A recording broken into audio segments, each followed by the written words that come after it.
one thing that has helped me, and I'm in no way trying to say this like, let me give you advice. Like, that's not how I mean this.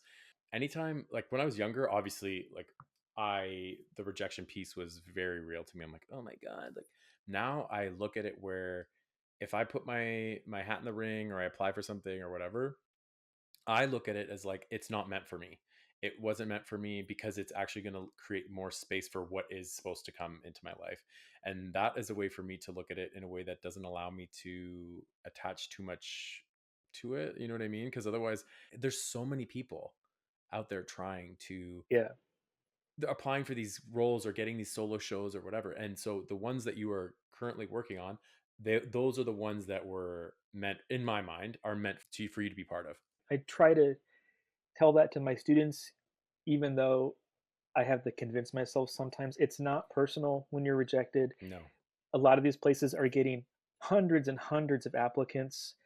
Um, a lot of them, it's just it's not meant for you at that time. Try again next year. Yeah. That might be your time next year. Just because you're rejected from a gallery or a job or whatever one year doesn't mean that you shouldn't try again sometime in the future if there's another opportunity. It's hard not. Yeah, I get it. Like I take it personally too, and I have to tell myself it's not personal. No. Um, it's never personal. Yeah, they're even the people like the jurors for shows and like people who are accepting job applications. They've been rejected too. They know how much it hurts, But they don't know and you. It's like they don't know you enough to be like, "Ugh, I hate that girl." Like, you know what I mean? Like that's not what they're doing. it still stings though. Yeah, it never really gets easier. No, it doesn't get easier, but I think, this is moments where we have to tell ourselves and I'm saying this as you're like, I'm very talented. I have a lot of skill. I have so much to offer in what I do.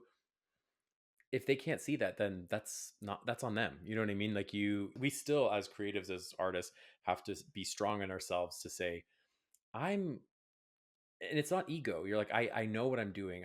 I can offer so much to the world. If they can't see it, then what I have to offer is not meant for them. It's a fine line between crippling self doubt Hmm. and being a megalomaniac. 100%.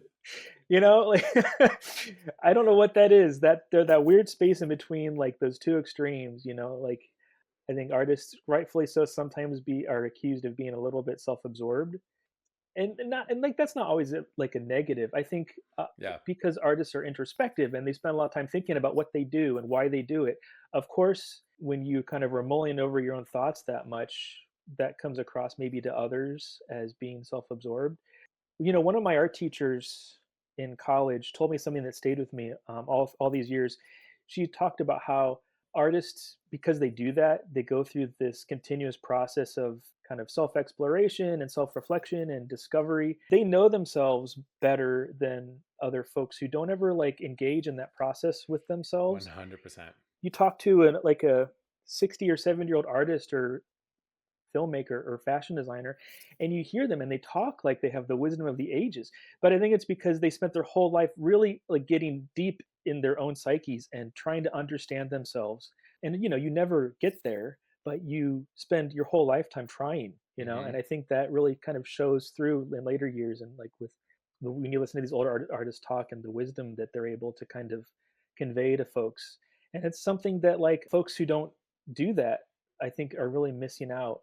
And if that's, I think that's maybe why people think artists are a bit self-absorbed.